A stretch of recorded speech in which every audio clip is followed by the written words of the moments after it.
जंगल में एक बहुत ही प्यारा और घना बरगद का पेड़ था। इसी पेड़ पर रानो चिड़िया अपने 5 छोटे छोटे बच्चों के साथ रहती थी। पांचों बच्चे दिखने में जितने मासूम थे, उनकी आदतें उतनी ही अलग थीं। चीकू सबसे समझदार था, मीकू बहुत नटखट था, गुड़िया को गाना पसंद था, कुकू हमेशा सोता रहता था और गोलू सबसे छोटा और थोड़ा सा लालची था। खाने की कोई भी अच्छी चीज देखते ही गोलू की आंखें चमकने लगती थीं। माँ सुबह से दाना लेने गई हैं, अभी तक आई नहीं। मुझे तो बहुत तेज नींद आ रही है, मैं सोने जा रहा हूँ। अरे ओ कुकू, तू तो बस 24 घंटे सोता ही रहता है। उठ, देख सुबह की ठंडी हवा चल रही है, चल पेड़ की डालियों पर कूदते हैं। तुम दोनों लड़ो मत, सुनो, मैं सुबह का एक नया गाना सुनाती हूँ। ची ची चू चू, सुबह हो गई। अरे गुड़िया दीदी रुक जाओ, तुम्हारे गाने से मेरी भूख और बढ़ रही है। पेट में चूहे कूद रहे हैं। पता नहीं माँ आज खाने में क्या लाने वाली हैं, कीड़े मकोड़े या फिर से वही सूखे दाने। काश आज कुछ मीठा और मजेदार खाने को मिल जाए। तुम सब सब्र करो, माँ हमारे लिए बहुत दूर वाले बाग की तरफ गई हैं। वहाँ अच्छे फल मिलते हैं, थोड़ा और इंतजार करो, माँ आती ही होंगी। देखो, वो आसमान में माँ ही उड़ती हुई आ रही हैं। एक सुबह रानो चिड़िया बहुत दूर के बाग से अंगूर का एक बहुत बड़ा, रसीला और चमकदार गुच्छा लेकर घोंसले में आई। अंगूर देखकर पांचों बच्चों के मुंह में पानी आ गया। मेरे प्यारे बच्चों, देखो मैं तुम्हारे लिए क्या लाई हूँ। ये बहुत ही मीठे अंगूर हैं, लेकिन मुझे अभी जंगल के दूसरे हिस्से में एक बीमार दोस्त को देखने जाना है। तुम पांचों भाई बहन लड़ना मत और मेरे आने तक इसे बराबर बराबर बांट कर खाना, ठीक है? जी माँ, आप फिक्र मत करो, हम सब मिलकर खाएंगे। आप आराम से जाओ। माँ के जाते ही पांचों बच्चे अंगूर के गुच्छे को एक टक देखने लगे। चीकू पत्तों की मदद से अंगूर के 5 बराबर हिस्से करने लगा, लेकिन सबसे छोटे गोलू के मन में लालच आ गया। उसने सोचा, अगर मैं ये पूरा गुच्छा छुपा दूं, तो माँ के आने के बाद मैं इसे अकेले धीरे धीरे खाऊंगा। जैसे ही चीकू पानी पीने के लिए घोंसले के कोने में गया और बाकी भाई बहन आपस में खेलने लगे, गोलू ने मौका पाकर अंगूर का पूरा गुच्छा अपनी चोंच में दबाया और घोंसले के ऊपर पत्तों के नीचे छुपा दिया। वहाँ उसने एक नकली सूखा पत्ता रख दिया ताकि किसी को शक ना हो। जब चीकू वापस आया तो घोंसला खाली था। अरे, अंगूर कहाँ गए? अभी तो यही रखे थे। क्या अंगूर गायब हो गए? क्या कोई चोर आया था? भैया, मुझे क्या पता, मैं तो सो रहा था, शायद हवा से नीचे गिर गए होंगे। तभी एक पेड़ की सबसे ऊपरी डाली पर बैठा चालाक कालू कौवा जोर जोर से हंसने लगा। कालू कौवा बहुत दिनों से रानो के घोंसले पर नजर रखे हुए था। दरअसल जब गोलू अंगूर छुपा रहा था, तब कालू कौवे ने उसे देख लिया था। कालू कौवे ने झपट्टा मारा और अपनी बड़ी सी चोंच में पूरा गुच्छा दबाकर उड़ गया। बेवकूफ बच्चों, तुम लोग ढूंढते रहो, अंगूर तो अब मेरे पेट में जाएंगे। बहुत बहुत शुक्रिया छोटे गोलू, तुमने मेरे लिए काम आसान कर दिया।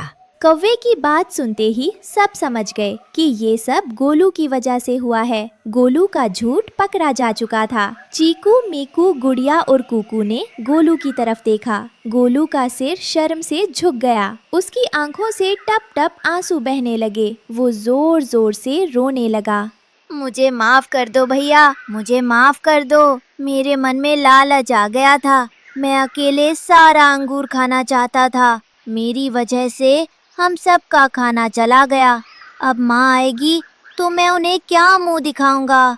गोलू को इस तरह रोता देख कुकू का गुस्सा गायब हो गया। आखिर वो बड़ा भाई था। उसने आगे बढ़कर अपने नन्हे पंखों से गोलू के आंसू पोंछे। रो मत गोलू, तुम्हें अपनी गलती का एहसास हो गया, यही सबसे बड़ी बात है। माँ कहती हैं कि परिवार में अगर कोई एक गलती करे तो बाकी सबको मिलकर उसे संभालना चाहिए। हम रोएंगे नहीं, बल्कि उस चालाक कौवे से अपने अंगूर वापस लाएंगे। हाँ गोलू, हम सब एक हैं, हम मिलकर कौवे को सबक सिखाएंगे। पांचों छोटे बच्चों ने सिर जोड़कर एक तरकीब सोची। कालू कौवा सामने वाले सूखे पेड़ पर बैठकर अंगूर खाने की तैयारी कर रहा था। मीकू, तुम उड़कर जाओ और कौवे का ध्यान भटकाओ। गुड़िया, तुम पेड़ के नीचे जोर जोर से गाना गाओ ताकि कौवे को लगे कि हम बहुत खुश हैं और हमें अंगूर खोने का कोई दुख नहीं है। चीकू और गोलू, तुम दोनों मेरे साथ आओ। प्लान शुरू हुआ। गुड़िया ने पेड़ के नीचे बैठकर जोर जोर से गाना शुरू कर दिया। मीकू उड़कर कौवे के चक्कर काटने लगा। अरे कालू अंकल, वो अंगूर मत खाना। मेरी माँ ने कहा था कि वो अंगूर खट्टे हैं और उन्हें खाने से पेट में दर्द हो जाता है। हाँ, अच्छा हुआ आप उन्हें ले गए, हमारी जान बची। क्या? खट्टे हैं और तुम्हारा पेट दर्द? नहीं नहीं, तुम लोग मुझे बेवकूफ बना रहे हो ताकि मैं इसे छोड़ दूं। मैं तो इसे पूरा खाऊंगा। कौवा मीकू की बात में आ गया। उसे लगा कि बच्चे सचमुच खुश हैं। उसने गुस्से में और तेजी से अंगूर खाना चाहा, लेकिन तभी कूकू और गोलू ने लताओं से बना एक फंदा उस डाली के पास लटका दिया जहाँ कौवे का पैर था। गोलू, जैसे ही मैं कहूँ इस लता को जोर से खींचना। कौवा जैसे ही एक बड़ा अंगूर उठाने के लिए आगे झुका, उसका पैर उस अदृश्य फंदे में फंस गया। ठीक उसी वक्त चीकू और गोलू ने रस्सी को जोर से खींचा। कौवे का पैर डाली से बन गया और वह उल्टा लटक गया। उसके मुंह से अंगूर का गुच्छा छूटकर सीधे नीचे गिरा। अरे बचाओ! काओ, मुझे छोड़ो! ये क्या बदमाशी है? नीचे मुस्तैद खड़े गोलू ने अपनी चोंच से अंगूर के गुच्छे को जमीन पर गिरने से पहले ही हवा में लपक लिया। अंगूर सुरक्षित थे। पांचों बच्चे खुशी से चहकने लगे।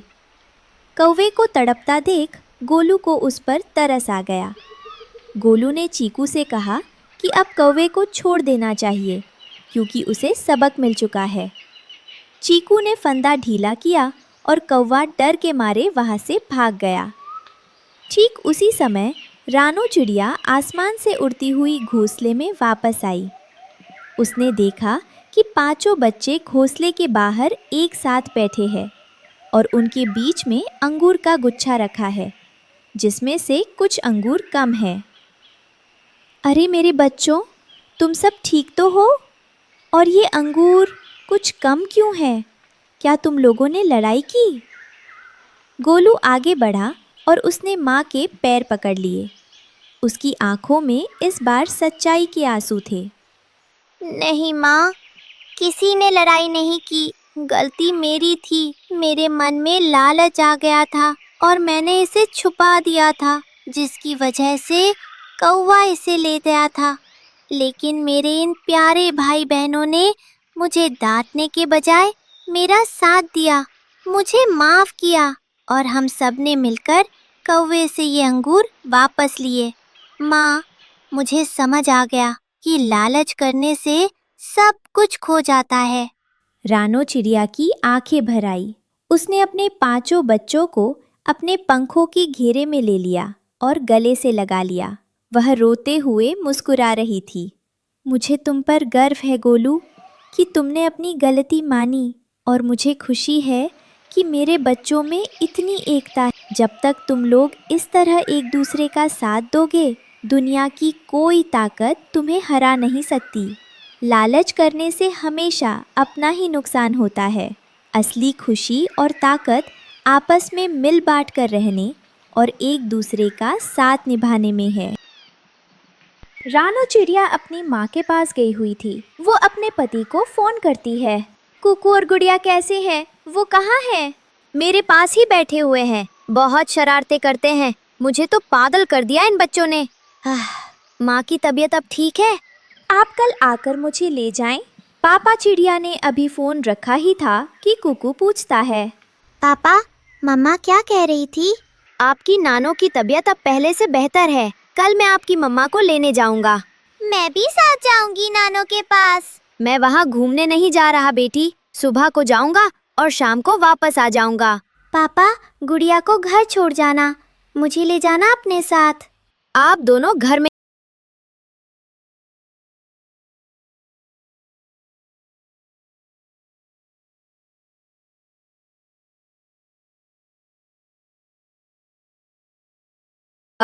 फिर दूसरे दिन जब पापा चिड़िया, गुड़िया और कुकू की मम्मा को लेने जाने लगते हैं तो दोनों बच्चे रोने लग जाते हैं और जिद करके अपने पापा के साथ चले जाते हैं। आधे रास्ते में जाकर पापा चिड़िया एक मिठाई की दुकान पर रुकते हैं। बच्चों, क्या खाओगे? जलेबी। मैं जलेबी खाऊंगी। मैं भी जलेबी खाऊंगा। पापा चिड़िया कुकू और गुड़िया को कबूतर चाचा की दुकान से जलेबी ले देते हैं। गुड़िया अपनी जलेबी खाकर कुकू की एक जलेबी उठाकर खा लेती है। मेरी जलेबी खा ली गुड़िया ने। पापा, पापा, मेरी जलेबी खा ली गुड़िया ने। गुड़िया बेटी, ऐसा क्यों करते हैं आप? गुड़िया गंदी है गुड़िया। ऐसे कहते हुए कुकू नाराज होकर वहाँ से उड़ जाता है। कुकू, कुकू बेटा, वापस आ जाओ बेटा। पापा चिड़िया गुड़िया को छोड़कर जा भी नहीं सकता था, लेकिन कुकू तो उड़ता ही जा रहा था। थोड़ी दूर जाकर कुकू एक पेड़ के ऊपर बैठकर रोने लग जाता है। पापा चिड़िया को थोड़ी दूर एक कौवी बैठी हुई नजर आती है, जो उनकी तरफ गौर गौर से देख रही थी।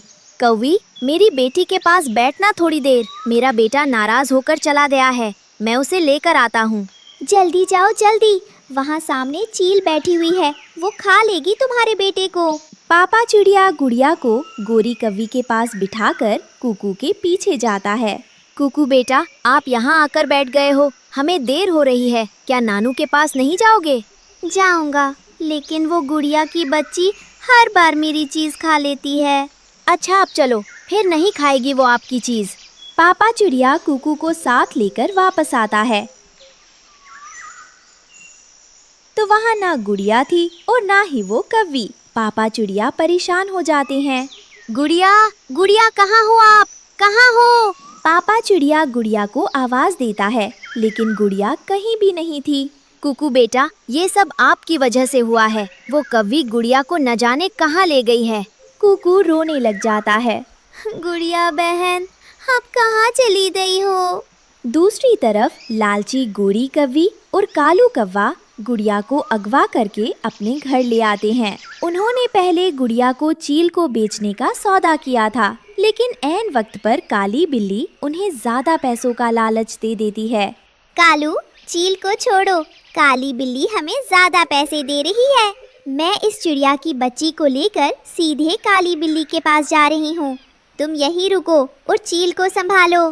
ठीक है गोरी, तुम जल्दी निकलो। बिल्ली से पैसे लेकर सीधे घर आ जाना। मैं यहाँ चील को कोई बहाना बना दूंगा। गोरी कौवी गुड़िया को लेकर काली बिल्ली के पास भाग जाती है। तभी आसमान में तेज हवाएं चलने लगती हैं और भारी बारिश शुरू हो जाती है। भूखी चील शिकार के लालच में तेज बारिश में उड़ती हुई कौवों के घर पहुंचती है और जोर जोर से दरवाजा खटखटाती है। कौवे, गोरी कहाँ है? वो अभी तक छोटी चिड़िया को मेरे पास लेकर आई नहीं। चील जी, काली बिल्ली ने आपसे बड़ी ऑफर दी थी, इसलिए गोरी उस छोटी चिड़िया को काली बिल्ली के पास ले गई। इस जंगल में सब मुझसे डरते हैं और तुम कौवे मुझे उल्लू बना रहे हो। सुबह से मेरे मुंह में पानी आ रहा है और अब तुमने बिल्ली से ऑफर ले ली। चील गुस्से में कालू कौवे को पकड़ लेती है और उसे अपनी मजबूत पंजों में दबोचकर पहाड़ों की तरफ उड़ जाती है। तभी तेज बारिश के बीच चील की नजर नीचे पहाड़ों के रास्ते पर पड़ी। अरे, वो नीचे काले पंखों वाली गोरी कौवी ही तो है। वो बिल्ली के पास से अकेले ही वापस लौट रही है। अच्छा हुआ दोनों गद्दार एक साथ मेरे हत्थे चढ़ गए। अचानक आसमान से बिजली कड़की और चील तेजी से नीचे झपटी। अरे चील जी और कालू, तुम चील के पंजों में कैसे? मुझे छोड़ दो चील जी, मुझसे गलती हो गई। लालची कौवी, तुमने पैसों के लिए मुझसे गद्दारी की। अब तुम दोनों में से कोई नहीं बचेगा। कुकू और गुड़िया अपने नानों के घर में सुरक्षित बैठे हुए थे। कुकू बेटा, दोबारा फिर कभी अपने मम्मा पापा को ऐसे परेशान ना करना। मैं अब कभी भी अपने मम्मा पापा से नाराज नहीं होऊंगा। अरे जलेबी, एक जलेबी क्या खा ली, तुम तो गुस्सा ही कर दे। पता है, उस काली कौवी ने मुझे पिंजरे में कैद कर दिया था। अगर मम्मा पापा ना आते तो अब तक काली बिल्ली मुझे खा गई होती। कुकू के पापा, बारिश रुक गई है, चले घर चले। मैं अपने घर से बहुत